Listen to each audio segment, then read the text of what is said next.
Pues damos inicio a esta sesión. Antes que nada, buenas tardes, buenas noches a todas y todos. Es un gusto que nos acompañen el día de hoy a nuestra cuarta sesión de charla con expertos de esta promoción 2021 de los programas de migración, tanto especialidad como maestría.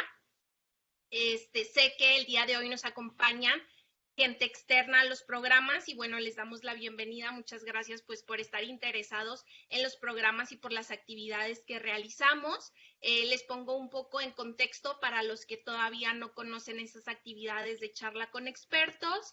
Que son más que nada un espacio en el cual tratamos de compartir experiencias de personas expertas en el tema migratorio y que trabajen tanto de diversos sectores, ¿no? Tanto el sector público, el sector privado, organismos internacionales, academia y organizaciones de la sociedad civil. Y bueno, a través de estas charlas con expertos, que son espacios un poco más informales a los que tenemos con los docentes titulares del módulo, pues lo que buscamos es tener aproximaciones y perspectivas diferentes a los temas que estamos abordando en ambos programas. En este caso, en los últimos meses, particularmente en la especialidad de migración internacional, pues tuvimos justo un módulo en donde se hablaba y se profundizaba sobre la política de inmigración de Estados Unidos con el doctor Rafael Alarcón, un módulo sobre política migratoria de México que estuvo a cargo del doctor Alonso Hernández, que también nos acompaña el día de hoy. Y actualmente se está llevando un módulo que es sobre migración, derecho internacional y derechos humanos a cargo de la doctora Dolores París y el doctor Luis Eduardo Zavala, quien es director de Casa Monarca en Monterrey. Y dentro de la maestría en estudios de migración internacional, justo también al inicio de este programa, bueno, tuvimos un módulo sobre política y gestión migratoria. Entonces, bajo el marco de estos diversos módulos, de ambos programas, pues la idea justo era tener una charla donde fueran como menos contextuales, por así decirlo, de situarnos en una sola política migratoria y hablar sobre sus características o política de inmigración en el caso de Estados Unidos, sino tener un panorama diferente desde cuáles eran los elementos instrumentales que se utilizan para la definición de las políticas migratorias y cuál es su relación particularmente con el caso de los derechos humanos. Y en este caso, bueno, pues invitamos al doctor Eduardo Elías Gutiérrez López, quien es licenciado en Derecho, maestro en Ciencias Jurídicas y doctor en Estudios de Migración, y actualmente justo es profesor investigador de la Facultad de Derecho en Tijuana, de la Universidad Autónoma de Baja California, y es miembro del Sistema Nacional de Investigadores y quien se ha centrado en los últimos años en justo trabajar este tema. En este sentido, bueno, pues como les decía, en esta ocasión pues tocó invitarlo a esta charla. La mayoría de ustedes conoce la dinámica. Inicialmente Eduardo hará una presentación sobre el tema y posteriormente abriremos un espacio para que ustedes puedan hacer reflexiones o algún comentario o alguna pregunta muy puntual al ponente. Y en el caso de las personas que son nuevas, cuando pidan la palabra, les pediremos nada más que se presenten para saber en dónde se encuentran, quiénes son, y la palabra la pueden pedir a través del chat que se encuentra del lado derecho superior de la pantalla en el icono de mensaje. Entonces, bueno, pues sin más preámbulo, le doy la palabra al doctor Gutiérrez. Muchas gracias, doctora Inés. Es un placer. Antes que todo, pues muchas gracias por la invitación. Muy contento de participar siempre en actividades relacionadas con el COLEF. Soy un orgulloso y egresado de esa institución, entonces siempre es un honor contribuir en estas dinámicas. La verdad es que la intención es que se genere un diálogo. Veo que hay mucha gente aquí también que tiene mucha experiencia en diferentes espacios relacionados con el tema. Entonces también un poco la intención es generar algunas inquietudes, presentar algunos puntos para partir y de ahí seguramente crear una discusión, un debate en el que todos podamos tener algún grado de participación. Entonces, pues sin más, me voy a permitir presentar la pantalla, ¿no?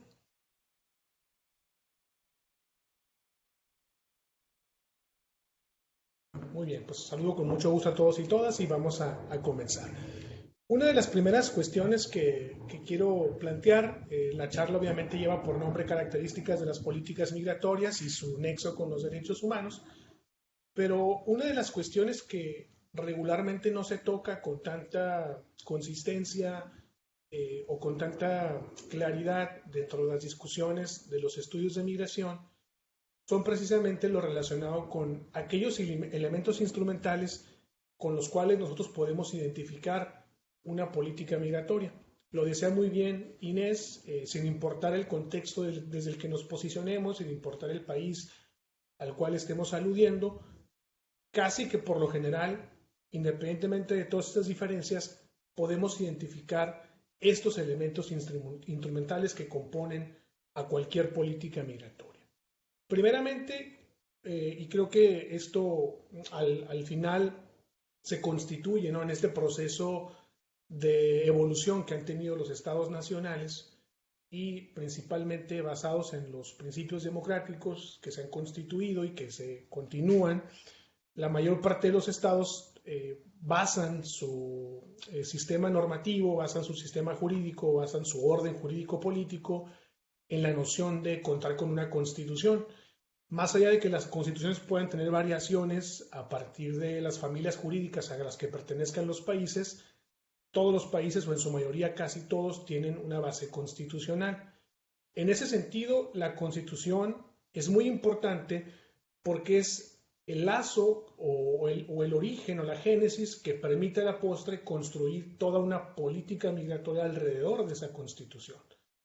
De hecho, la mayor parte de las leyes de migración o de extranjería que van generando los países tienen necesariamente por obligación que estar conectadas desde un punto de vista o sea, tienen que estar conectadas desde un punto de vista, digamos, completo, tienen que ser complementarias, tienen que ser acordes con el contenido de la Constitución, y por eso es que se dice que muchas de esas leyes son reglamentarias de la propia Constitución del país en el que nos estemos nosotros posicionando. En ese sentido, si nosotros queremos identificar qué tipo de política migratoria tiene un país o cuáles son las características que pueden ir delineando el modelo de esa política migratoria, un primer comienzo o un comienzo obligatorio sería analizar su constitución.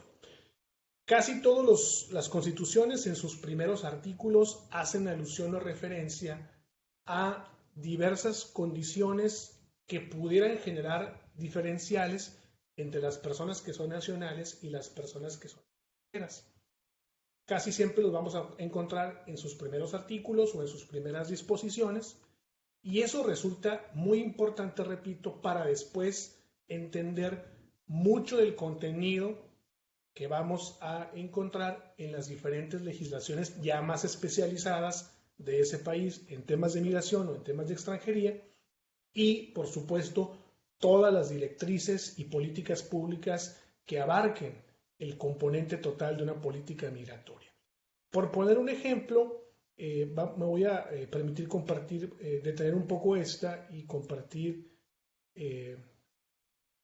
otra diapositiva para poder poner algún ejemplo. Por ejemplo, si uno analiza la Constitución de Estados Unidos en la enmienda número 14 y le damos lectura, dice: todas las personas nacidas o naturalizadas en los Estados Unidos.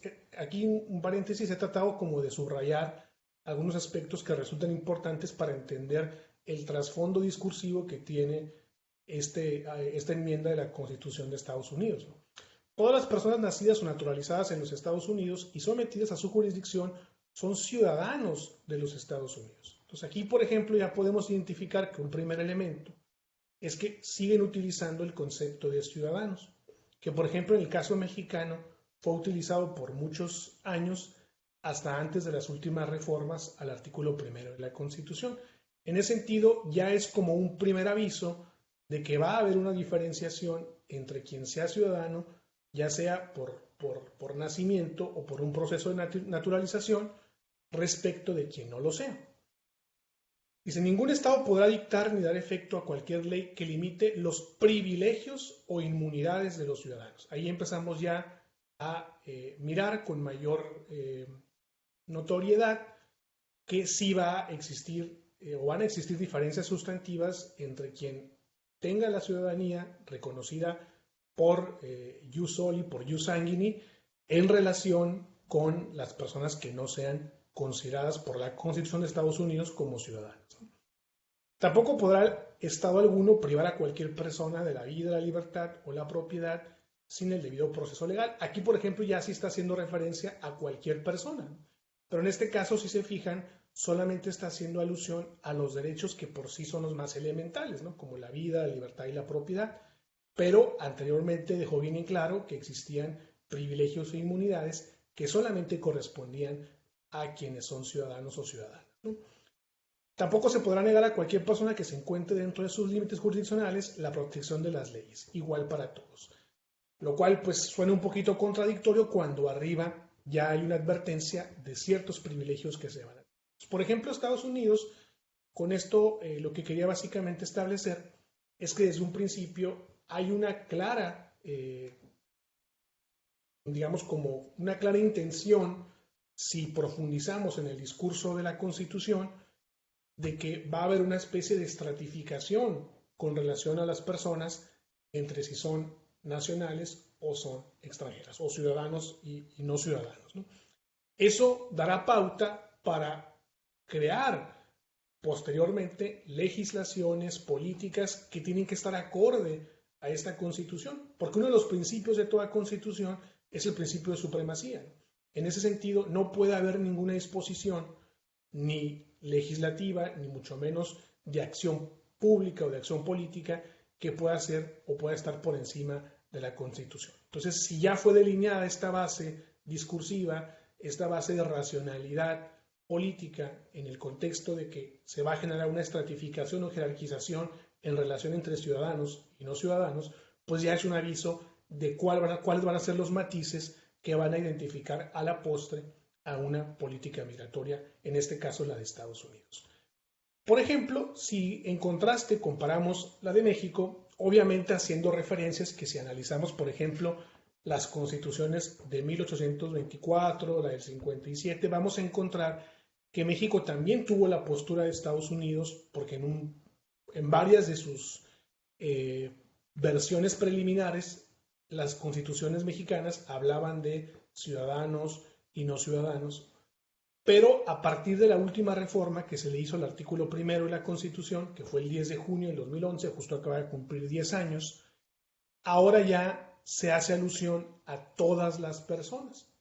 Ya no hay ninguna diferencia entre nacionales y extranjeros. Todas las personas gozarán de los derechos humanos, tanto los reconocidos en la Constitución como en los tratados internacionales, de los que el Estado mexicano se aparte, por supuesto, así como las garantías para su protección, cuyo ejercicio no podrá restringirse ni suspenderse, salvo en los casos y las condiciones que la propia Constitución establece, que si nos metemos más a fondo en la Constitución, nos vamos a dar cuenta que básicamente existen dos limitantes o dos restricciones para personas extranjeras en México, que es, por supuesto, el participar de asuntos políticos, que no solamente hace referencia a votar y ser votado, que es lo que uno inicialmente pensaría, sino que hace alusión a participar de cualquier acto político. Por lo tanto, ahí podemos incluir de hecho, temas como participar en alguna manifestación, en alguna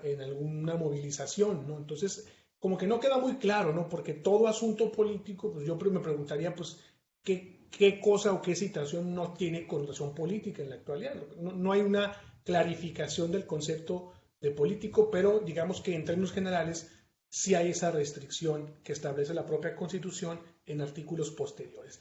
Y además hay otra restricción en el 27 sobre los temas de propiedad.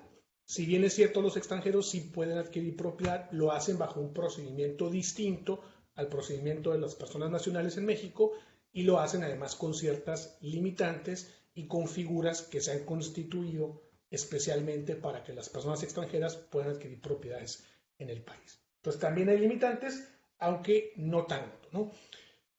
Comparado con el contexto que mirábamos de Estados Unidos. Y luego, pues el último párrafo del artículo primero habla también de la prohibición de la discriminación motivada por origen étnico o nacional. Entonces también un poquito vamos a ir identificando. Pero aquí encontramos como posturas adversas, ¿no? Por un lado, nos dicen todas las personas gozarán de los derechos humanos, pero por otro lado va a haber ciertas limitantes, ¿no? Y al final, si uno de manera posterior analiza a profundidad la ley de migración y su reglamento, pues precisamente persiste esta misma paradoja o esta misma contradicción entre artículos que optan por el enfoque de derechos humanos o el enfoque de la seguridad humana, pero artículos que a su vez también dan una predominación a otros factores como los temas de seguridad, como los temas de control y de tener ciertas inclinaciones. Entonces al final como que no queda realmente muy claro hacia qué camino va la política migratoria mexicana. Y eso es justamente la importancia de entenderlo desde la Constitución, ¿no? Porque al final si desde el artículo primero no queda clara el establecimiento real de una postura a nivel político migratorio, eso al final termina reflejándose en el resto de los elementos instrumentales que componen una política migratoria. Regreso entonces a la presentación anterior.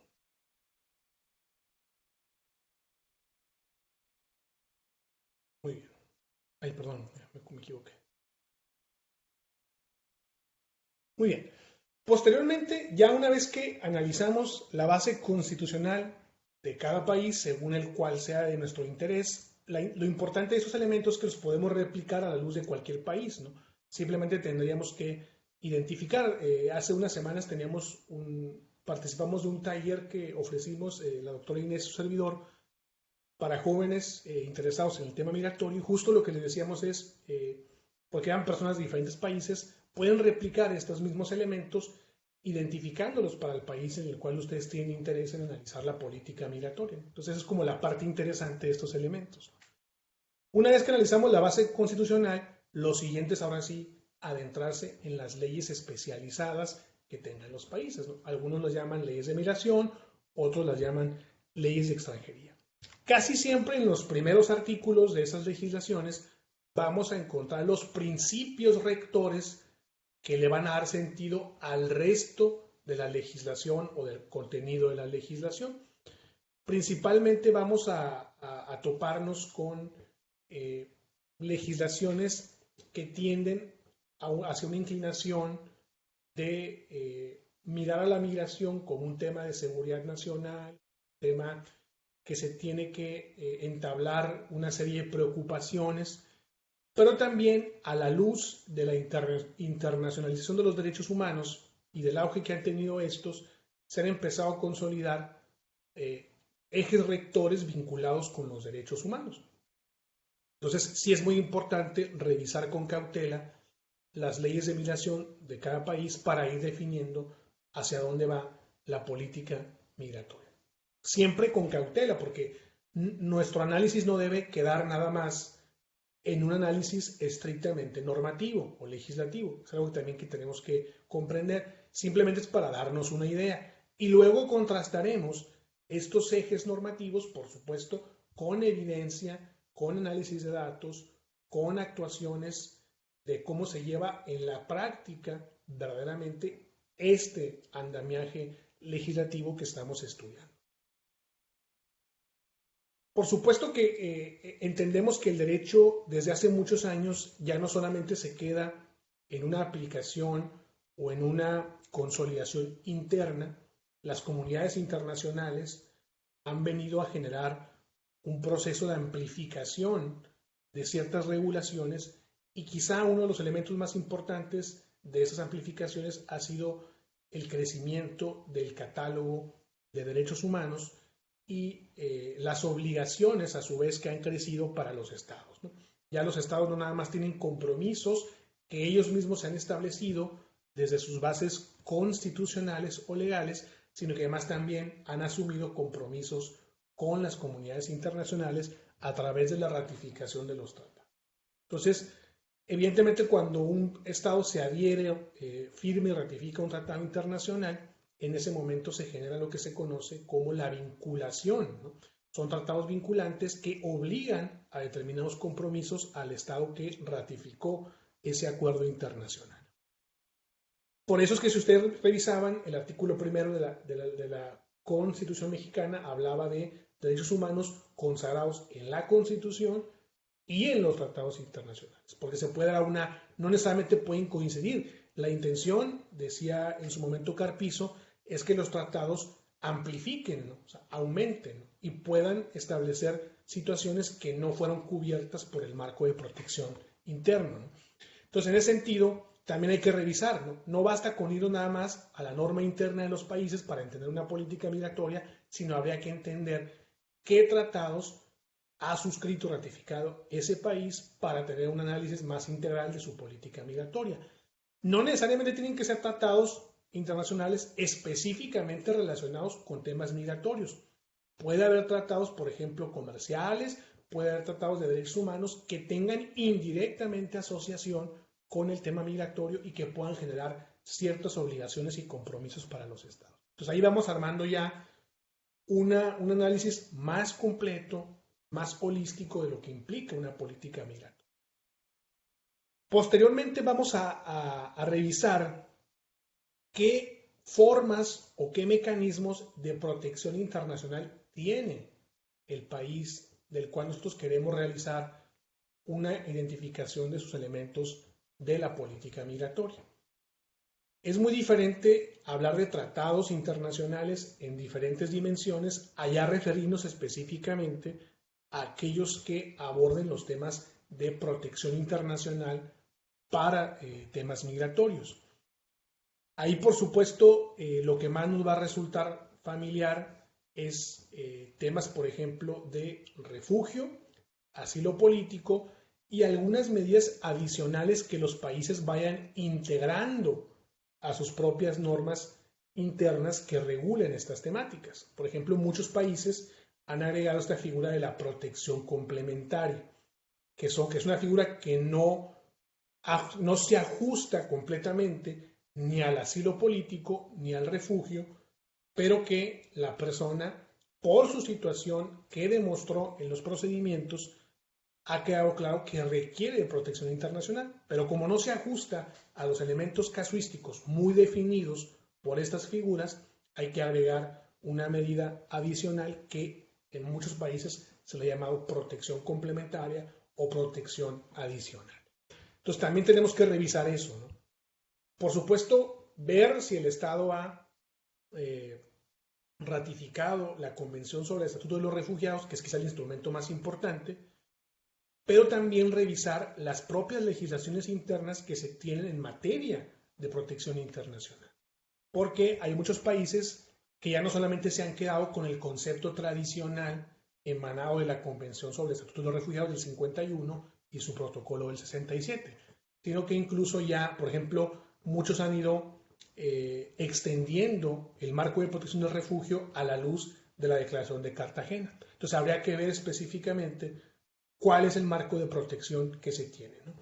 Vamos a encontrar diferencias, por ejemplo, siempre sale a la luz esto de que el asilo político, o más bien el refugio, por ejemplo, en muchos países constituye lo mismo que el asilo político en otro, o sea, no hay una claridad quizá en los conceptos, no claridad, más bien no está homologado pues la forma en que se le denomina a estas figuras, pero al final por eso es que resulta importante entenderlo desde un punto de vista nacional, ¿no? Por las diferencias que puede haber. Si nosotros nos quedamos nada más con el marco internacional, no vamos a entender las particularidades que identifican a cada país, la forma en que se le denomina, los casos, los supuestos que ha integrado a los marcos de protección, y eso solamente lo podremos saber si nos metemos de lleno y de fondo en la situación legislativa en materia de protección internacional de cada país. Y luego habría que ver cómo son los procesos también a nivel migratorio. Y ahí eso ya es un análisis quizá menos legislativo y un poco más procesal o procedimental, ¿no? ¿Qué instituciones se vinculan con los procesos migratorios? ¿Qué complejos son los procesos para quien intenta generar una regularización? ¿Qué tantos obstáculos hay?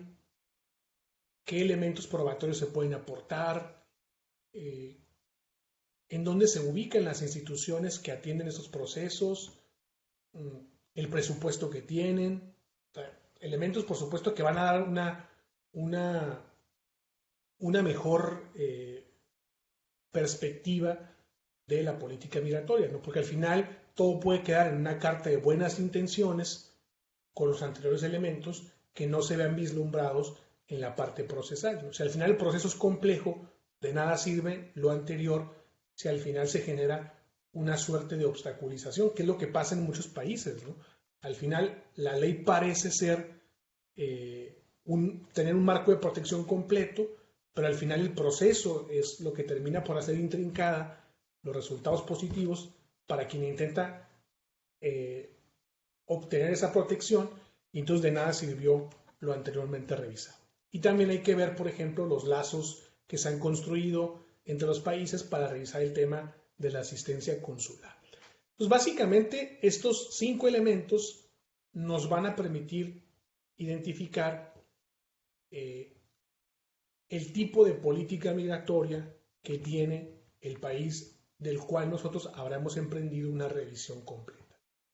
Cuando tengamos esos elementos ya estaremos más cerca de comprender hacia dónde va, qué propósitos persigue, cuál es su racionalidad, cuál es su finalidad y por supuesto siempre contrastándolo después con esta parte a la cual ahorita voy a llegar, pero por lo menos tendremos ya una primera revisión, análisis adecuado para hablar del tipo de política migratoria que tiene el Estado que estemos nosotros analizando, ¿no? Muy bien. Ahora, una vez lo anterior, yo, en base a lo que he estado trabajando, puedo identificar que existen por lo menos 3 tipos de políticas migratorias o 3 tipos de racionalidades políticas que regulan y gestionan el fenómeno migratorio en los países. Es importante entender que una política migratoria no necesariamente se va a adecuar a alguna de estas 3, ¿no? Sino que incluso puede tener elementos de las 3. Lógicamente, corresponderá a nuestro análisis de cada caso concreto revisar si hay una inclinación hacia una u otra política con mayor notoriedad, pero al final las políticas puede que tengan elementos de 2 de estas 3 o incluso de las 3, ¿no? Pero son las que generalmente podemos identificar cuando hagamos una revisión de los países, independientemente de que sean países históricamente de destino, de tránsito o de origen del fenómeno migratorio. Primero tenemos las políticas contenciosas o restrictivas. En este caso hablamos de políticas que claramente desde el inicio, como lo mirábamos en la base constitucional, hacen una diferenciación entre nacionales y personas extranjeras. Y por ende, esta diferenciación no es nada más porque sí, o sea, no nada más es decirlo, digamos, irreflexivamente en la Constitución. Tiene un propósito, por supuesto. Y esto va a delinear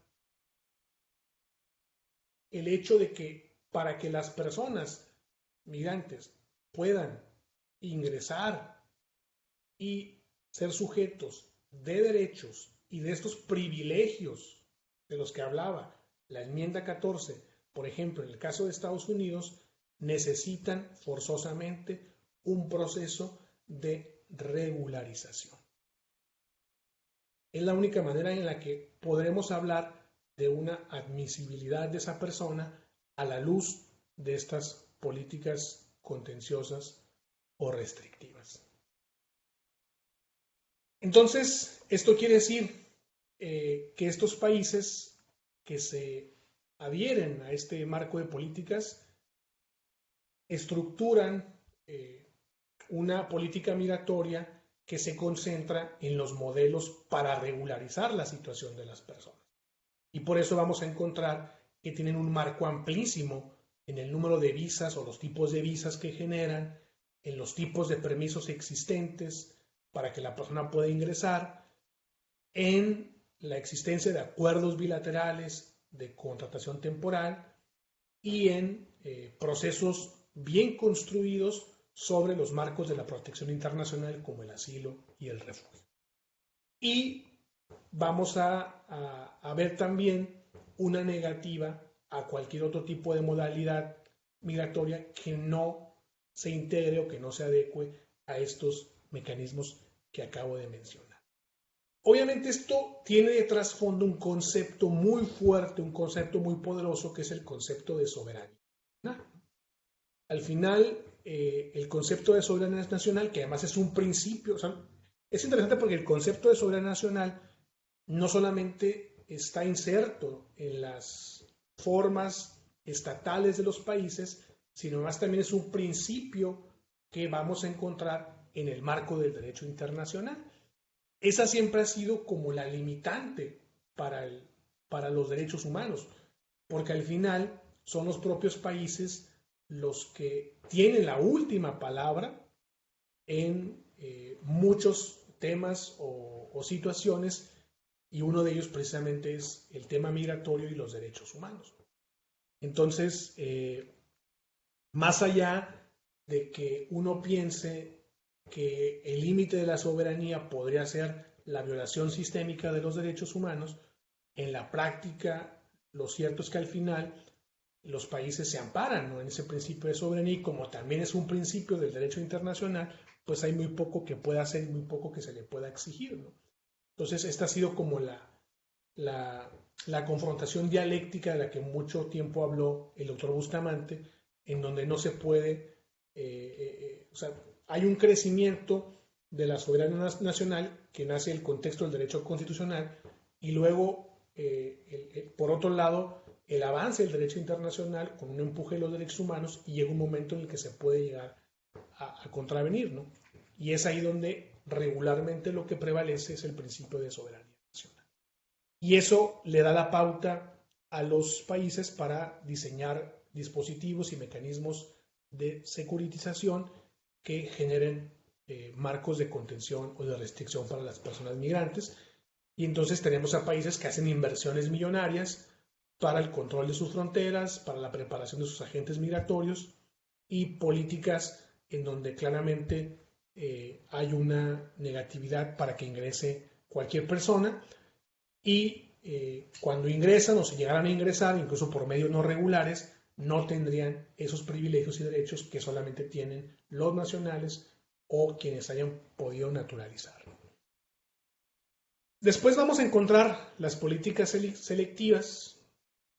Obviamente, con el paso del tiempo, los países se dieron cuenta que no podían hablar de una contención completa, de una contención total, porque pues había ciertas condiciones que hacían necesaria el ingreso, que hacía necesario el ingreso de personas, ¿no? Ya sea personas que de alguna manera fueran requeridas para la implementación de ciertas necesidades que tenga el país de acogida, ¿no? Entonces, a partir del entendimiento y comprensión de esas necesidades internas, se fue generando una permisibilidad de la migración, pero bajo ciertas condiciones selectivas, ¿no? Y entonces ahí, ahora se han consolidado muchas políticas que establecen ciertas características por las cuales una persona, si la reúne, puede ser admitida sin ningún problema y regularizado su proceso de inmediato, ¿no? Y ahí vamos a encontrar desde características laborales, características académicas, características etarias o incluso otras tantas, ¿no? Aquí me voy a permitir detener este archivo para compartirles otro, para que entendamos un poco más a qué me estoy refiriendo. Entonces, no sé qué pasó, permítame. Segundo.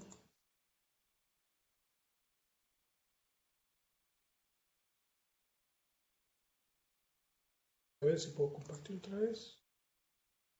Ahí está. Entonces, por ejemplo, tenemos el caso de Canadá, que quizás es el caso más significativo en este tipo de políticas. Canadá maneja un sistema de puntos por los cuales se podría generar la admisibilidad o inadmisibilidad de una persona. Ese sistema de puntos tiene preferencias por ciertas características que las personas podrían reunir o no podrían reunir, ¿no? Se le da preferencia, por ejemplo, a personas independientes, es decir, con un estado civil de soltería, sin hijos, con un perfil acorde a ciertas necesidades laborales que tenga el país, y pone énfasis en variables como la educación, o sea, entre mayor sea la educación que tengas, podrías obtener una mayor posibilidad de tener más puntos, o bien, aunque no tengas un alto grado académico, si te dedicas a una ocupación o tienes experiencia laboral en un área o en un nicho de trabajo del cual se requiera de manera premiante en Canadá, tendrás seguramente un mayor número de puntos en la tablita que se va sumando para el caso concreto de las personas, ¿no? O el conocimiento de ciertos idiomas o la edad, ¿no? Entre más joven seas, habrá más posibilidades, ¿no? Al final, lo que se obtiene es una especie como de, pues no sé cómo llamarle, ¿no? Es un utilitarismo puro en el cual se cuantifica la valía de una persona en función de estas variables y dependiendo del número de puntos que obtengas, podrás considerarte como una persona admisible o no admisible para ingresar a Canadá en función de ese sistema de puntos. Obviamente eso es un claro caso de política de selectividad. También Estados Unidos tiene su propia historia en este tipo de políticas. Si bien es cierto, Estados Unidos tiene 4 dimensiones, no solamente esta, ¿no? También tiene, por supuesto, reunificación familiar, también tiene estas que distribuye porcentualmente por los países, pero uno de sus 4 ejes también es la admisión de inmigrantes con ciertas calificaciones laborales según se requiera la demanda en Estados Unidos, lo que es muy parecido al esquema que tiene Canadá, nada más que Canadá como que lo hace todavía más, su sistema de puntos es más completo, es más integral, es más holístico, y en el caso de Estados Unidos no se centra específicamente en eso, pero también asoma ciertas características que delinean una política de selectividad. Lo mismo pasa con Japón, que tiene una ley de control de inmigración donde solamente hace admisibles o reconoce como admisibles a personas que tengan una calificación alta en materia profesional y que no tengan características culturales que puedan afectar el modo de vida de las personas nacionales. Entonces, ahí tenemos 3 ejemplos de políticas de selectividad. Pero a veces pensamos que la selectividad nada más la vamos a encontrar en los países que generalmente son lugares de destino o en países que sean considerados como países desarrollados, ¿no? Sin embargo, si analizamos, por ejemplo, el caso mexicano, nos vamos a topar que también hay ciertos matices de selectividad, ¿no? Si revisamos, por ejemplo, el contenido de la Ley Federal del Trabajo en México, nos vamos a dar cuenta que también en toda empresa o establecimiento el patrón deberá emplear un 90% de trabajadores mexicanos por lo menos. O sea, la ley va a exigir que las empresas tengan un 90% de trabajadores mexicanos. Es decir, si llega un inspector del trabajo a una empresa y verifica que no se reúne con que no se cumple con este porcentaje, podría incluso colocar una multa bastante cuantiosa a la empresa que incumple con lo dispuesto en el artículo 7. En el caso de categorías que sean técnicas o profesionales, sí puede haber extranjeros, pero nada más se van a emplear temporalmente, no pueden exceder del 10% de esa especialidad y además se hace con el propósito de que capaciten al personal mexicano. Entonces volvemos a ver la selectividad, ¿no? O sea, no se puede extranjero, no, pero si es para ciertas ramas profesionales o técnicas, ahí sí bienvenidos para que enseñen a los mexicanos y entonces después ya no dependamos de contratar personas extranjeras. Lo mismo pasa con los médicos de las empresas, esos sí deben ser mexicanos, por ejemplo, que es ya otro tema un poco más de protección. Y luego todo lo que implica cargos directivos, cargos administrativos y cargos de gerencia, ahí sí no importa que sean personas extranjeras. Volvemos al tema de la selectividad que también se ve en países que normalmente no pensaríamos que fuese así, como es el caso mexicano. Regreso a la presentación anterior.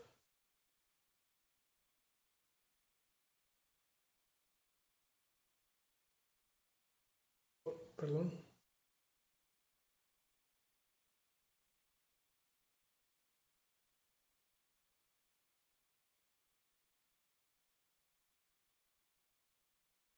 ¿Qué pasó? Algo hice mal.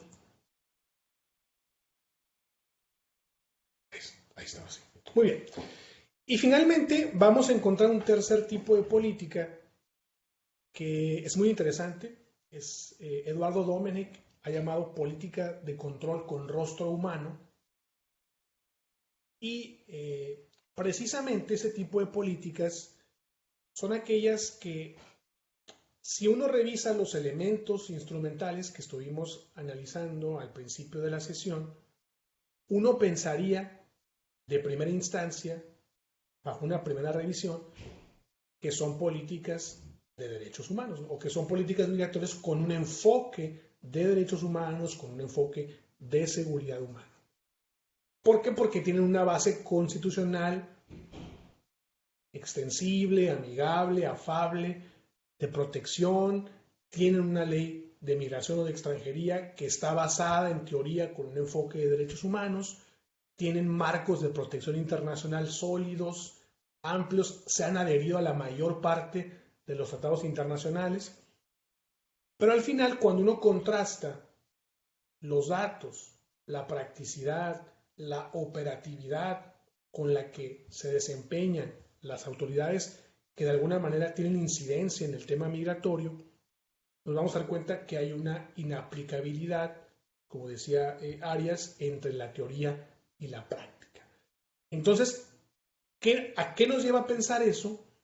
Pues que son realmente políticas que utilizan retóricamente una suerte de eufemismos o jiribillas con la intención de presentar públicamente una noción de derechos humanos, aunque en el fondo, en la practicidad, operen cual si fueran una política de contención o una política restrictiva. Entonces, dice Domenech, en ocasiones incluso estas políticas que ocultan sus verdaderas intenciones tras eufemismos o tras jiribillas lingüísticas, a veces son incluso hasta más contenciosas y restrictivas que las que desde el origen se posicionan desde esa perspectiva. Entonces, por eso les digo que hay que tener mucho cuidado en no quedarnos, o sea, sí es importante revisar los elementos instrumentales, pero luego eso hay que irlo contrastando con evidencia, con análisis empírico, con una revisión mucho más integral para poder tener elementos de hacer un análisis mucho más completo. Y creo que al final, precisamente por las paradojas que revisábamos con el tema de soberanía, realmente no tenemos políticas migratorias de derechos humanos. Pero lo que tenemos son normatividades o leyes vinculadas con un aparente discurso de derechos humanos, pero que en la operatividad no se han vislumbrado de la misma manera. Entonces, más bien lo que tenemos hoy en día son políticas de control con rostro humano. Políticas que son igual de restrictivas y de selectivas que las anteriores, pero por los compromisos que han asumido internacionalmente, requieren formular desde sus legislaciones compromisos aparentemente de derechos humanos. Y finalmente, pues, lo último que tocaría para ir cerrando es el vínculo nexo que platicamos al inicio de la sesión que tienen las políticas migratorias con el tema de derechos humanos. Vamos a encontrar, por supuesto, ay, perdón, pensé que estaba compartiendo, una disculpa. Vamos a encontrar... Gracias, Inés, perdón, ya entre tanto cambio, ya no supe dónde me quedé. Entonces, vamos a ver esta situación en el sentido de, más allá de las bases constitucionales y de las leyes que de alguna manera pueden establecer ciertos principios en materia de derechos humanos, creo que vale la pena entender el marco internacional. Y en ese sentido, existen dos sistemas, bueno, existen más, ¿no? Pero los más conocidos, o sea, está como la génesis de los sistemas de protección en materia de derechos humanos, que es el sistema universal, que es el que está comandado por Naciones Unidas, y luego de ahí se desprenden los sistemas regionales de protección de derechos humanos. Está, por supuesto, el sistema europeo, el sistema africano y el Sistema Interamericano de Derechos Humanos. Son los tres que existen a nivel regional. Cada uno de estos sistemas tiene una estructura orgánica por la cual opera de diferentes maneras y luego tiene una suerte de tratados internacionales que se han ido construyendo a partir de eventos históricos y materiales, y muchos de ellos tienen alguna relación con el tema migratorio. Entonces, si nosotros queremos entender el vínculo existente entre las políticas migratorias y los derechos humanos, no basta con que analicemos las bases constitucionales o las propias leyes especializadas en materia migratoria, sino que habría que adentrarse al tema de los tratados internacionales y el vínculo que tenga el país con su sistema directamente regional y con el sistema universal de protección, que es el de Naciones Unidas. Ahí me di a la tarea de compartirles algunos elementos importantes. Por supuesto, hablando del sistema universal, tenemos la Declaración Universal de los Derechos Humanos, que siempre ha tenido un tema pendiente en el aspecto migratorio, porque si recordarán, la Declaración Universal dice que las personas son libres para salir de su país sin ningún tipo de recriminación ni de prohibición, pero en ningún momento hace referencia a que puedan ingresar a otro país. Entonces, esa parte inconclusa, en teoría, es regulada por los marcos de protección internacional de cada país, ¿no? Entonces, pero sin embargo, vale la pena referir a ese instrumento, ¿no? Luego está la Convención sobre el Estatuto de los Refugiados del 51 y su protocolo del 67, del cual ya mencioné algunos aspectos que delinean, ¿no?, los diferentes supuestos por los cuales una persona puede alcanzar el refugio, aunque, repito, no nos quedemos con esa visión tradicional, porque a nivel interamericano está la Declaración de Cartagena, que fue precisamente la que consideró que no nada más cuando una persona peligrara su vida o su seguridad podría ser sujeto de protección por motivo del refugio, ¿no? La Declaración de Cartagena fue la que estableció que también temas como la violencia generalizada, la violación sistemática de derechos humanos, las agresiones extranjeras o cualquier situación que altere el orden público podrían generar también un motivo para que a la persona se le reconozca la condición de refugiado. Entonces, por eso la importancia, repito, de establecer el marco de protección universal y el marco de protección regional, ¿no? De hecho, por ponerles un ejemplo, la ley de refugiados mexicana, la ley de refugiados, protección complementaria de asilo político, en el artículo 13 establece los casos por los que una persona puede convertirse o obtener la condición de refugiado y, por ejemplo, el primer supuesto emana de la Convención sobre el Estatuto de los Refugiados y el segundo supuesto emana de la Declaración de Cartagena. O sea, hay la importancia de entender la conjugación de los dos sistemas para delinear una política migratoria. Y después vale también revisar la Convención Internacional sobre la Protección de los Derechos de todos los trabajadores migratorios y sus familiares, que también es de Naciones Unidas y que ahí está, y que el único hándicap que le podemos encontrar es que no ha sido ratificada por tantos países y además la mayor parte de países de destino pues tampoco la ha ratificado. Y volvemos al mismo tema que ya platicábamos de la soberanía nacional. Y no quisiera pasar por alto dos aspectos muy valiosos para el tema migratorio que a veces no son tan revisados, pero que valdría la pena de repente mirar hacia esos rumbos, ¿no? Uno es la jurisprudencia que va construyendo la Corte Interamericana de Derechos Humanos, que tiene vinculación con los países que hayan aceptado la jurisdicción de la Corte Interamericana. Eso es muy importante. Hay muchos casos que se pueden revisar. Está el famoso caso Vélez-Lor versus Panamá, por ejemplo, que podemos revisar, que han constituido jurisprudencia y que han establecido ciertos parámetros para cómo debe operar internamente un país en la regulación y gestión del fenómeno migratorio.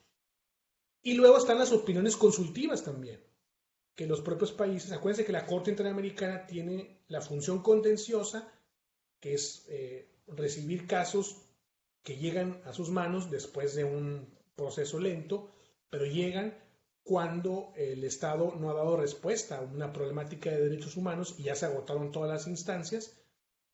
Los países que han aceptado la jurisdicción de la Corte Interamericana pueden ser sometidas a un proceso que habrá de resolver la Corte Interamericana y que puede emitir resoluciones que debe acatar el Estado. Y luego también tiene una función consultiva, ¿no? Que es que los países pueden someter, por ejemplo, a criterio de la Corte qué opinión tienen sobre ciertas contradicciones en normas, en tratados relacionados con el tema migratorio.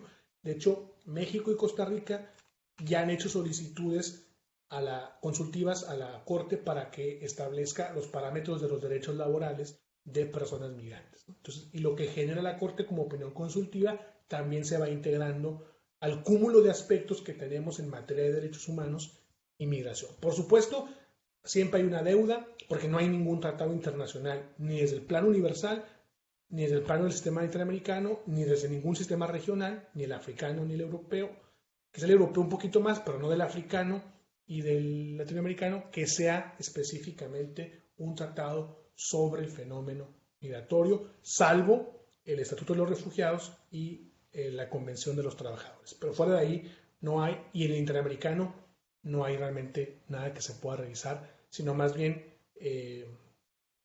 como pronunciaciones aisladas que podemos ir integrando nosotros. Pues muy bien, yo lo dejaría hasta aquí. Creo que me extendí más de lo que quería, pero no quería dejar como ningún punto fuera de la discusión. Y bueno, pues abierto a las preguntas que con mucho gusto y a las aportaciones que sé que muchos de ustedes tienen una vasta experiencia puedan hacerlo. Muchas gracias. Muchas gracias, Eduardo, por tu presentación. Sin duda creo que has brindado elementos importantes, sobre todo para dar sentido a muchas de las cosas que ya veníamos viendo y abordando en los diversos módulos del programa.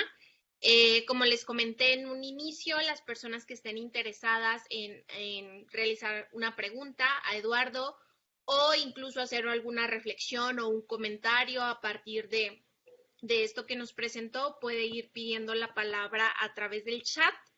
Y bueno, le doy la palabra a Adán. Hola, Adán.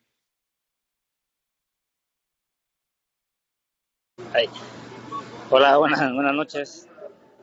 ¿Me escuchan? Sí, te escuchamos bien. Me voy a poner el cubreboca porque ando aquí. Ahora sí me agarraron en el súper. Muchas felicidades, doctor. Doctora, buenas noches, doctora. Y a todos los compañeros. Mi nombre es Adán Méndez, de la frontera sur de México, de la ciudad de Tapachula, Chiapas. Muchas felicidades, doctor Eduardo, por su participación. Nada más para hacer un comentario, ¿no? Sin lugar a dudas, en México algo trascendental en materia migratoria se tomó en el año 2011 y 2012, que fue en pro de los migrantes con la ley de migración, su reglamento, así como la ley de refugiados y con su consecuencia. Son las principales reformas que salieron en su momento y que a la medida del pasar del tiempo a hoy, pues ha tenido algunas reformas sustanciales, principalmente en la protección de los niños y adolescentes no acompañados, pero sin lugar es que hay mucho por hacer, ¿no? No sé, ahorita en materia de derechos humanos, por ejemplo, los hechos ocurridos este fin de semana en Tapachula, aquí en Arriaga, donde lamentablemente vemos escenas que nada más podíamos verlas o habíamos visto en Estados Unidos, donde autoridades golpeaban a extranjeros, y en este caso se está viviendo la misma situación en el estado de Chiapas, en la frontera sur, donde personal del Instituto Nacional de Migración, en operativos realizados en este lugar, pues agreden y patean físicamente a extranjeros, violando a todas luces los derechos humanos de los extranjeros. Esto producto de las políticas que están implementando aquí en el sureste como medidas de contención. Sin embargo, pues actualmente pues ha salido de control en relación a que, como bien dice, las reformas también establecidas también en materia de refugio a través de la COMAR, la Comisión Mexicana de Refugiados, que aquí pues mucha gente que están solicitando, principalmente afroamericanos, en esta zona, pero conlleva que también los trámites en su momento pues están siendo bloqueados. Aquí el libre tránsito, como bien lo establece la ley de migración, pues tener el documento que avale que tienes tu regular estancia, como bien lo marca la ley de migración, en este caso de manera temporal o permanente, están dando las tarjetas de razones humanitarias, que te permite libre tránsito. Desde el punto de vista existe violaciones en esto de los derechos humanos, porque la misma ley te establece que el documento idóneo para poder transitar en territorio mexicano, entre muchas de las variantes que hay, pues es una de esas, ¿no? Que te da la de razones humanitarias, y a los extranjeros que están aquí en el sur no les están permitiendo pasar, salir de la ciudad, y si salen, pues son agarrados, asegurados y llevadas a estaciones migratorias. A todas luces, pues es violaciones a los derechos humanos aquí en nuestro territorio mexicano por las autoridades mexicanas, y en el afán o la desesperación de querer avanzar en su camino, ellos deciden hacer ahorita principalmente caravanas. En su mayoría de los extranjeros portan documentos regulares, como la de razones humanitarias, y aún así les están asegurando, ¿no? Yo creo que sin lugar a dudas hay mucho por hacer, de legislar en este caso en cuestión de derechos humanos, y es lamentable estos hechos que estamos viviendo y que somos noticia a nivel internacional por ahora sí que por lo que pasó en este lugar, y lo que están los videos y las imágenes y las noticias que está pasando por acá. Muchas gracias, doctor, muchas gracias, doctora. Gracias por la participación.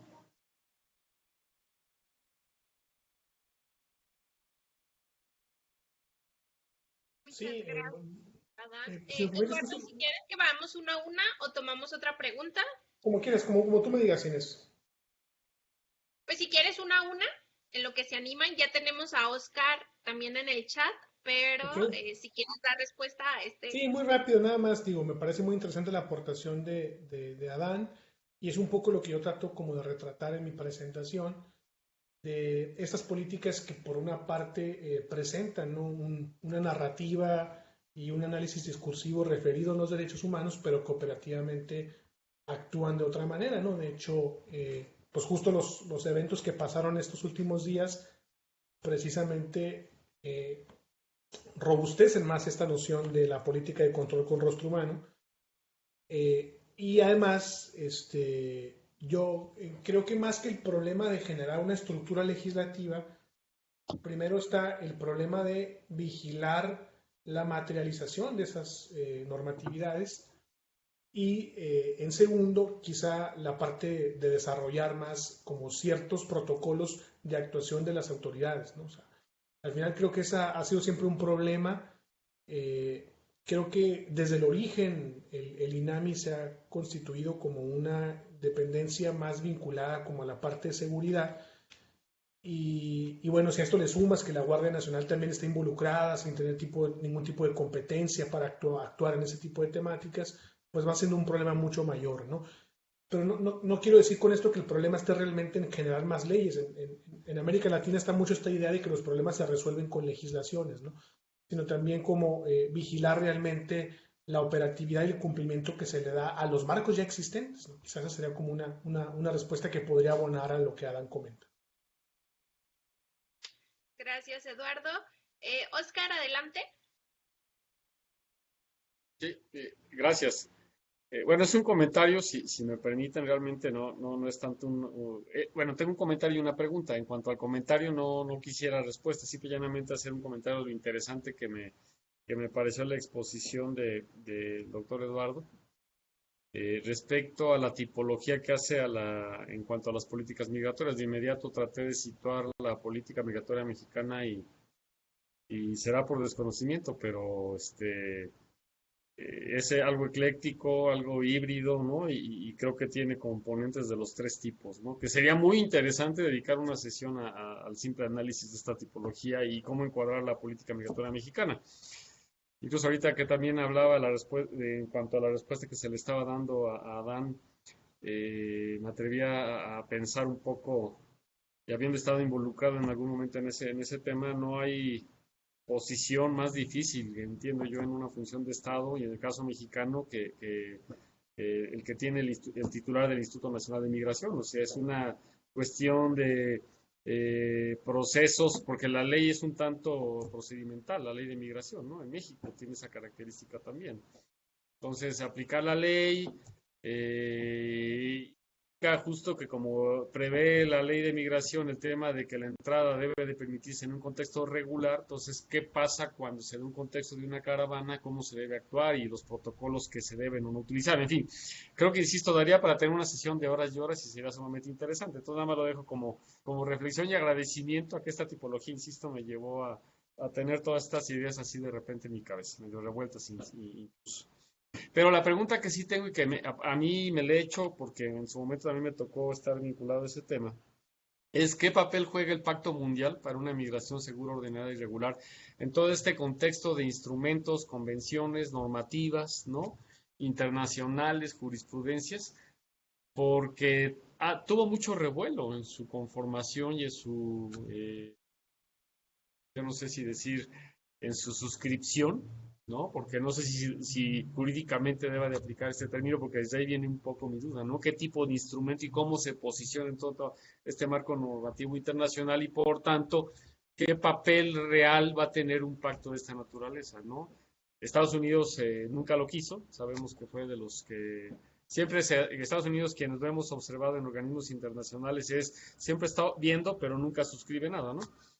Entonces, en particular, al momento que no lo suscribe, pues este pacto se desinfla a la mitad prácticamente. Entonces, yo tengo mucho interés y creo que ahorita se presta mucho este planteamiento que hace el doctor respecto a esta normativa, el peso que tiene. Me consta que en el caso de la Convención de los Trabajadores Migratorios y sus familias, que lo estoy diciendo perfectamente mal el nombre, pero creo que más o menos Convención Internacional para la Protección de los Trabajadores Migratorios y sus Familias, tiene un peso muy fuerte.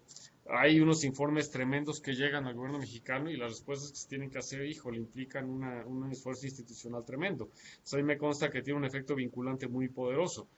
Pero no lo veo así en el caso del Pacto Mundial, entonces no sé si sea por la naturaleza del mismo, porque no arranca, porque no va a fraguar y porque realmente no va a lograr ser lo que pretende ser, que era ese gran hueco que faltaba respecto a que hubiera una verdadera convención internacional en el tema migratorio en específico, y que justo apuntaba el doctor que no la había.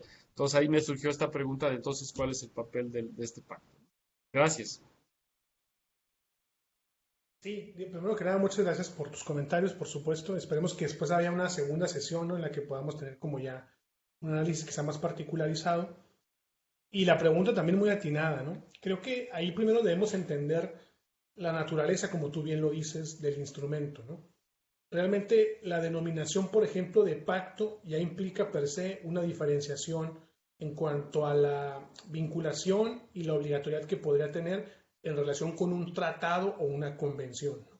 Entonces el pacto es más bien una especie como de acuerdo que establece una forma de trabajo que van intergubernamentalmente a asumir ciertos países, pero que no alcanza los niveles de obligatoriedad y los niveles de vinculación que tendría un tratado o una convención. Entonces, de origen ya ahí hay como una primera limitante, ¿no?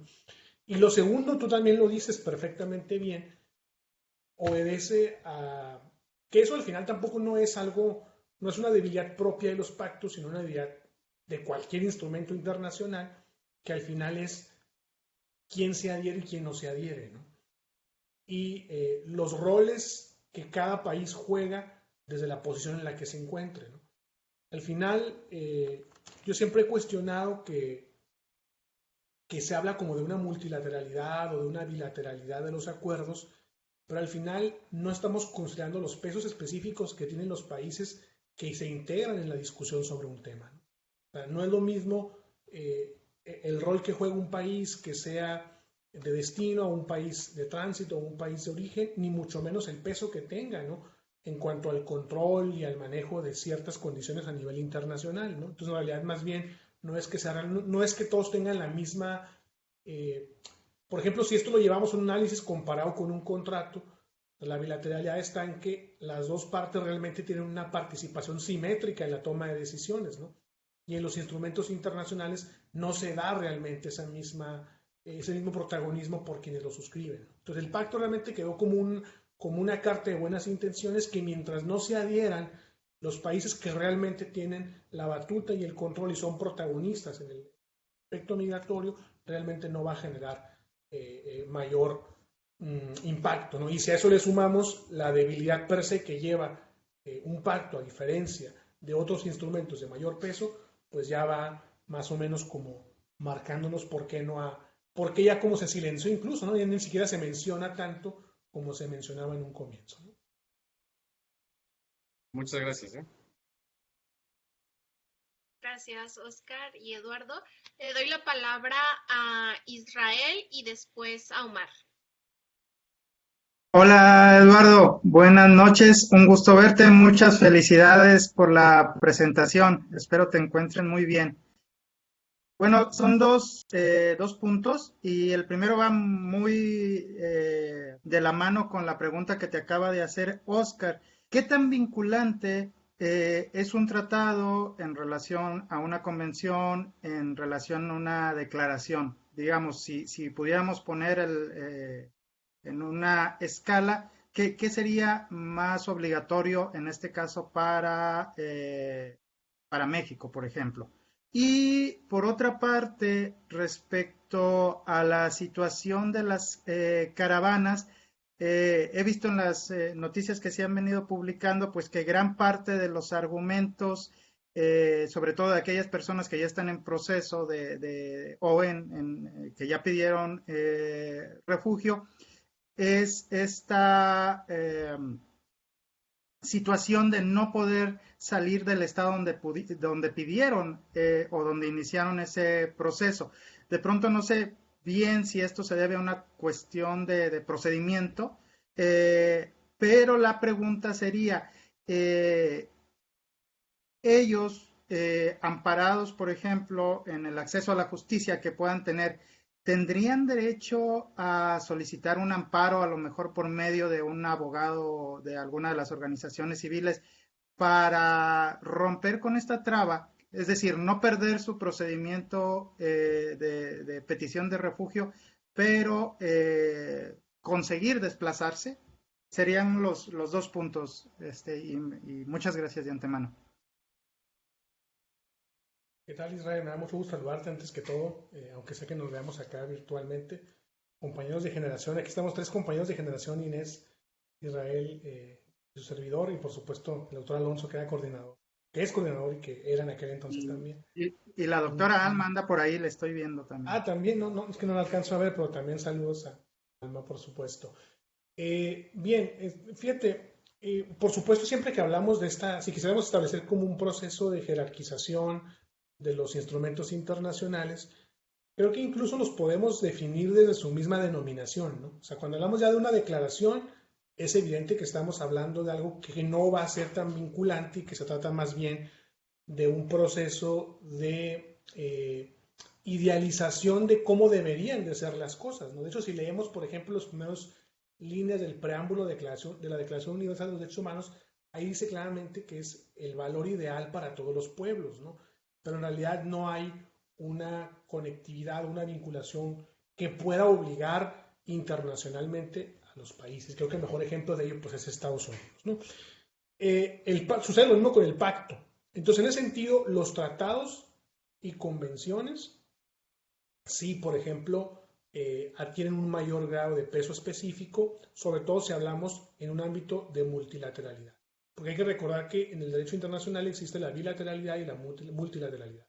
Puede ser un acuerdo entre 2 países, que ahí, por ejemplo, no solamente la convención y el tratado, sino el acuerdo también podrá tener implicaciones, pero si hablamos ya de una congregación de varios países, los más contundentes y los que sí tienen peso para poder exigir e implicaciones incluso hasta internacionales serían las convenciones y los tratados, ¿no? Ahora, en cuanto a la segunda pregunta, sí es cierto, es un tema procedimental, sí dice la ley, al menos en México, la ley de refugiados, protección complementaria de asilo político, sí establece que la persona que solicita la condición de refugiado no debe salir del lugar en el que llevó a cabo esa solicitud. Ahora, también es cierto que si tiene causas muy particulares por las cuales deba salir de ese lugar, sí puede presentar una solicitud para poder trasladarse. Obviamente esa tiene que ser autorizada evidentemente por la Comar o por una oficina de enlace de la Comar, ¿no? Sí se puede, pero es una solicitud que tienen que realizar. Ahora, incluso muchos se van sin avisar Y si todavía no ha pasado el tiempo de las firmas o incluso pasando, todavía pueden incluso hacer una solicitud para el traslado del expediente desde donde lo solicitaron hasta donde se encuentran ahora, siempre y cuando el expediente todavía esté en un proceso en el que se pueda recuperar, ¿no? Y no se haya emitido, por supuesto, una resolución.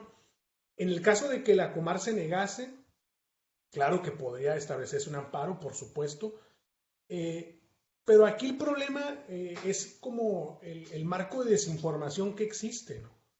O sea, porque cuando me ha tocado trabajar con organizaciones civiles como abogado, ¿y por qué no solicitó el traslado? ¿No? Pues no sabía que se podía, ¿no? O nunca me dijeron en Comar que lo podía hacer, ¿no? Yo fui y lo único que me dijeron es que no se puede y no me puedo mover y me tengo que quedar aquí, ¿no? Entonces, ese es como quizá el mayor de los problemas, ¿no? Y qué bueno que das en eso, Isra, porque eso es lo que yo decía de por qué no debemos quedarnos nada más con lo primero, sino revisar los procesos. Creo que el proceso de refugio presenta muchísimas vicisitudes a nivel trámite que van encaminando a una de dos, o a una resolución negativa o a una deserción por parte del solicitante. Y por eso cuando uno revisa las cifras, hay tanto margen de abandono de los expedientes, ¿no? Por las complicaciones procedimentales que existen en el trámite de refugio. No solamente la que tú dices, ¿no? Sino incluso las pruebas que debes ofrecer, por ejemplo, para acreditar lo que la Corte Mexicana ha llamado la dimensión objetiva y subjetiva del refugio. O sea, debes acreditar que tu país tiene un contexto de complejidad en violencia, en derechos humanos, y además debes acreditar que tú particularmente te encontraste en una posición de riesgo para acreditar el famoso concepto del temor fundado, ¿no? Y realmente esa dimensión subjetiva es la que es bien complicada de acreditar, porque ¿de qué elementos probatorios podría hacerse una persona para acreditarlo? Quizás lo más efectivo podrían ser documentaciones de denuncias que hayan presentado en sus lugares de origen, pero con los índices de impunidad y la complicidad que existe en los marcos del centro de América, pues ¿quién se va a parar a una autoridad a denunciar, ¿no? Con todas las implicaciones que esto podría generar. Entonces, y además, incluso la vicisitud del trayecto de cargar con los documentos, ¿no? Hay muchas aristas ahí, pues, que creo que van marcando como un entramado de obstáculos, repito, inclinan al solicitante a abandonar el trámite o van marcando un enorme porcentaje de rechazo, ¿no? Sobre todo para ciertas nacionalidades, porque también es otra cosa que podríamos discutir, ¿no? O sea, ¿por qué, por ejemplo, si comparas los números en cuanto a las personas de Venezuela y las personas, por ejemplo, hondureñas y salvadoreñas, hay tanto marco diferencial? ¿Será realmente que los venezolanos sí cargan con todos esos elementos probatorios o hay otro tipo de razones que podríamos ir delineando, ¿no? Que te podría dar para más plática, ¿no? Pero ya no me quiero extender más, perdón, Israel, ¿no? Muchísimas gracias. Gracias. Le doy la palabra a Cristina. Hola, buenas noches a todos. Muy interesante la charla del profesor. Tengo una pregunta, porque en una de las afirmaciones que tú haces, dices que el sistema europeo es más sistema que los otros, ¿no? Y el sistema europeo ha ido cambiando desde 1992, 2011, 2015, 2020 hasta el nuevo pacto sobre migración. Y realmente yo siento que es una especie de un tembladeral en Europa, porque si bien el Consejo Europeo y la Comunidad Europea han generado una normatividad, digamos, común a todos, finalmente cada país está está poniendo sus condiciones migratorias, incluyendo a los ciudadanos móviles, que son parte de la Comunidad Europea, que se supone que tienen el derecho de migrar, no se llaman migrantes, se llaman ciudadanos móviles precisamente, y son tratados como migrantes. Entonces, me gustaría saber por qué los consideras como un sistema, más sistema que el africano y el iberoamericano. Gracias. Gracias, Cristina. No, yo me refería un poquito más a la cuestión de de que por lo menos tienen una construcción normativa desde el plano regional sobre estas temáticas, ¿no? Por supuesto, digo, no tengo nada que contravenir de lo que tú dices, ¿no? Evidentemente eso se trasluce en la práctica, ¿no?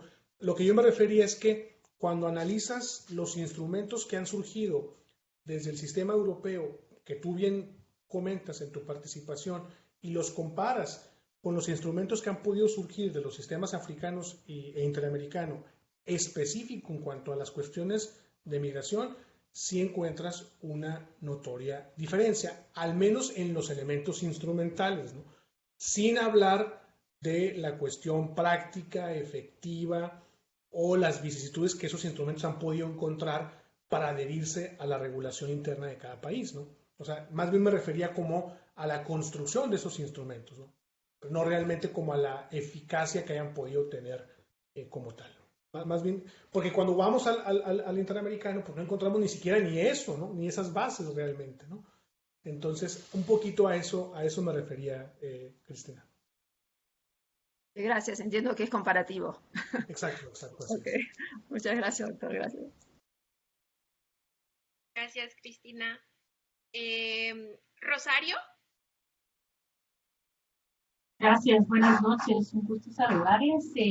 Bueno, un comentario creo que tenía que ver con el hecho que lo decía también el doctor, pero lo veíamos al inicio de la invitación, lo abordaba el doctor Douglas Massey, tiene que ver con las condiciones geopolíticas que también pegan y que intervienen para este marco, como lo hablaba, mencionaba el tema de los pactos, ¿verdad? Que impulsan de alguna manera para que se tomen este tipo de medidas, pero que en la práctica lo que vemos es que la globalización sí permite cierta movilidad, pero ya lo mencionaba usted, de personas con ciertas especialidades y capacidades, y entre más jóvenes y especializados son, más posibilidades tienen de movilizarse, o sea, son como los aceptados, pero por el contrario, la contradicción de la globalización es que entre la precariedad que se genera en los países expulsores, también implica esa gran necesidad de los países de destino de contar con esta mano de obra poco calificada y que pues cada vez estamos en este contexto de la pues, más el requerimiento, ¿no? Y entonces un poco yo quisiera ahí preguntarle, digamos en su opinión, ¿qué papel cuál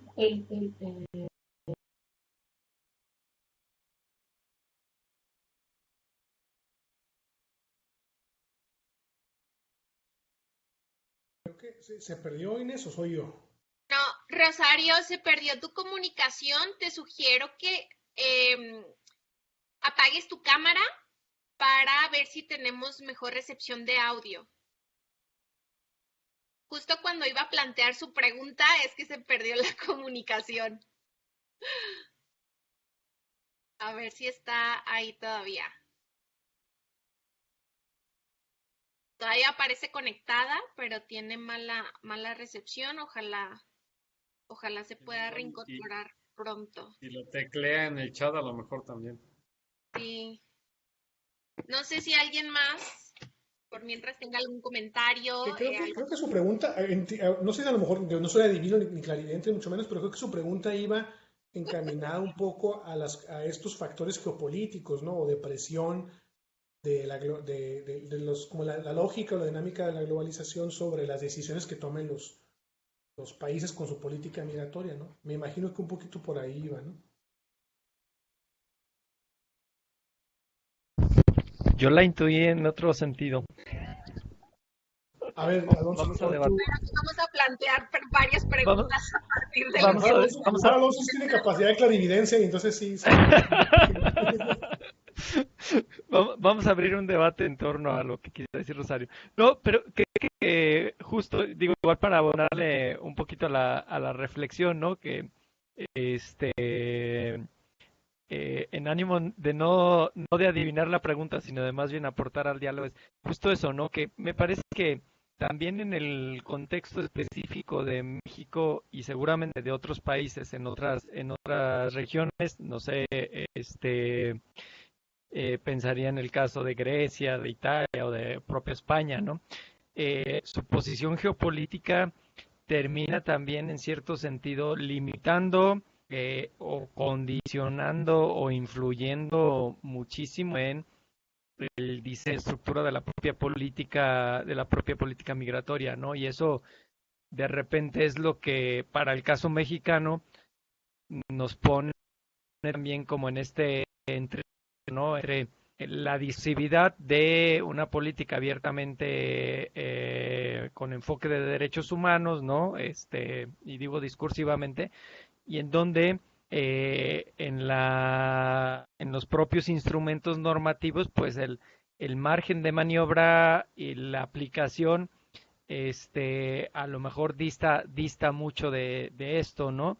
Y entonces estamos como en esa difícil situación, ¿no? O sea, por más que deseemos avanzar en la construcción de una política migratoria propia, que estamos en medio de dos realidades verdaderamente complicadas, ¿no?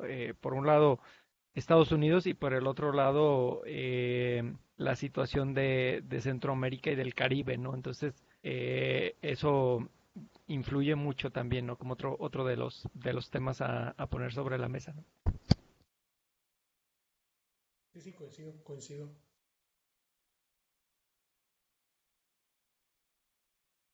Creo que al final como, por eso se presentan situaciones como el famoso MPP, ¿no? Que eran situaciones como extrañas, ¿no? Si se analizan a la luz del derecho internacional, no se había visto eso, ¿no? Que un país recibiera los solicitantes de asilo político de otro, ¿no? En su territorio, era como algo un poco como medio atípico, ¿no? Si lo analizamos desde la luz de cómo se manejan internacionalmente los esquemas, ¿no? Y seguramente obedece un poco a lo que Alonso comenta.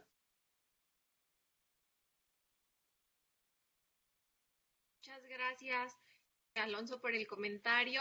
No sé si Rosario, a ver, Rosario, creo que ya se reincorporó.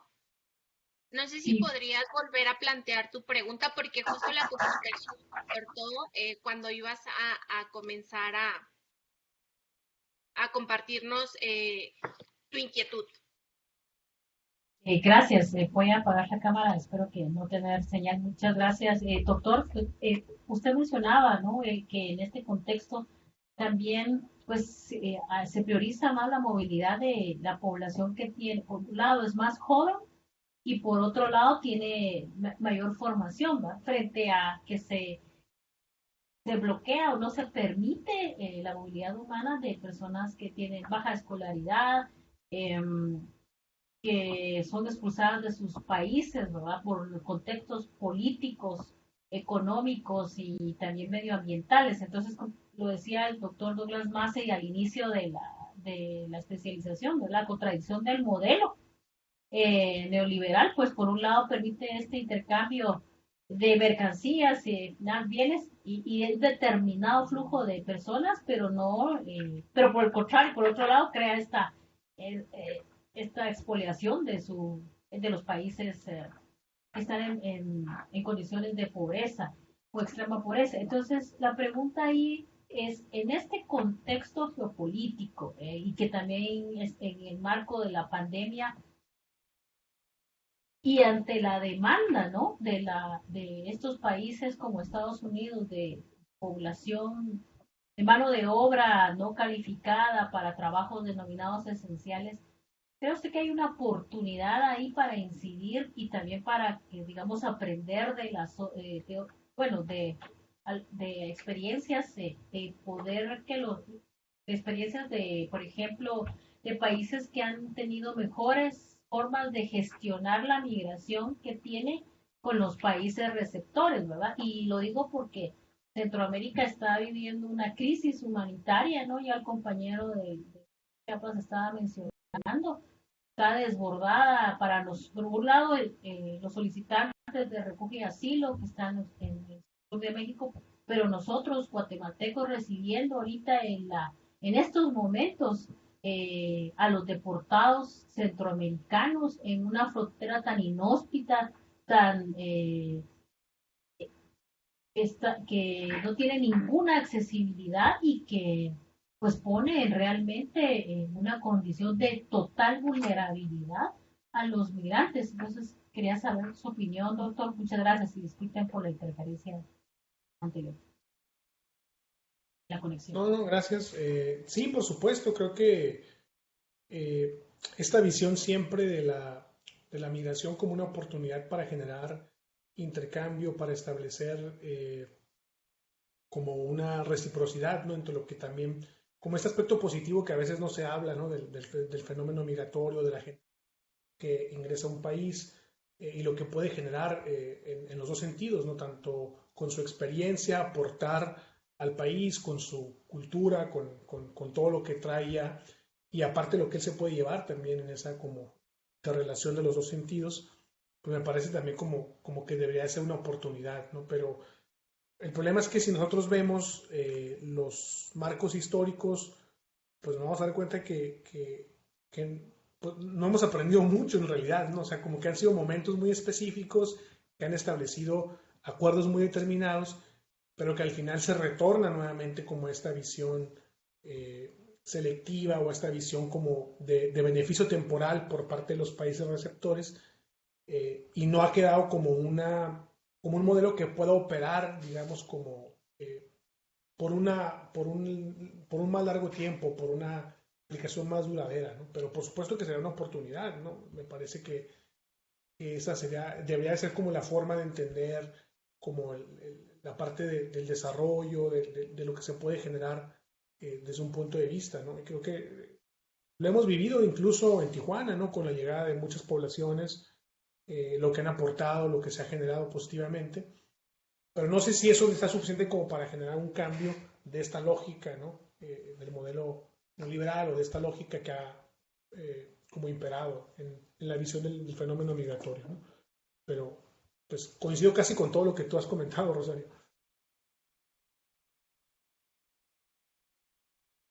Gracias, doctor, muy amable. Creo que perdón, solo para terminar, es que en el caso de los países centroamericanos, del norte de Centroamérica, es la dependencia de las remesas la que debería de impulsar a hacer estos cambios y a establecer estas negociaciones, porque para El Salvador y Honduras las remesas son lo más importante en el ingreso de su Producto Interno Bruto y para el caso de Guatemala está en el segundo lugar. Entonces, sí deberíamos de ir transitando por una visión más conciliadora y de generar mejores condiciones, ¿no? Gracias, doctor. Muy amable. No, gracias a ti, coincido, concuerdo. Muchas gracias, Rosario, por el comentario, por tu intervención. También, Eduardo. Ya no hay más preguntas ni peticiones para intervenir a través del chat. Entonces, yo creo que hasta aquí dejamos esta sesión. De verdad, les agradezco mucho que se hayan dado el tiempo en su agenda para estar el día de hoy aquí. También agradezco a Eduardo por aceptar la participación.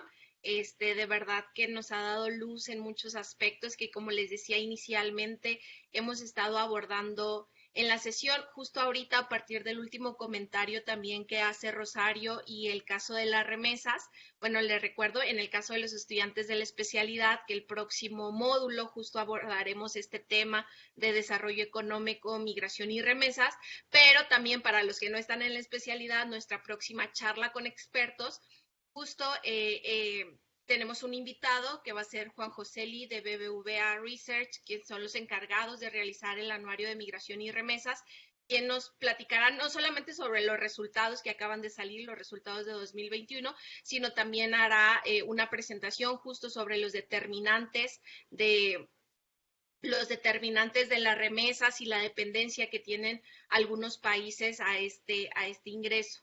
Entonces, a los que estén interesados, pues los invitamos a ser parte en el transcurso de este mes, posiblemente la tercera semana de septiembre es cuando vamos a tener esta sesión. Entonces, pues están cordialmente invitadas e invitados, y bueno, a través de nuestras redes sociales, ahí estaremos dando los avisos para que estén al pendiente. También como último punto y viendo que la mayoría de los que se encuentran conectados son estudiantes de la especialidad, también les recuerdo que pues estamos casi por finalizar nuestro programa. Estamos entrando al módulo 7 y tenemos pendiente la definición de los temas de nuestro último módulo, que nuestro último módulo son temas emergentes del fenómeno migratorio. Ahí les pusimos una pequeña encuesta para poder seleccionar los temas.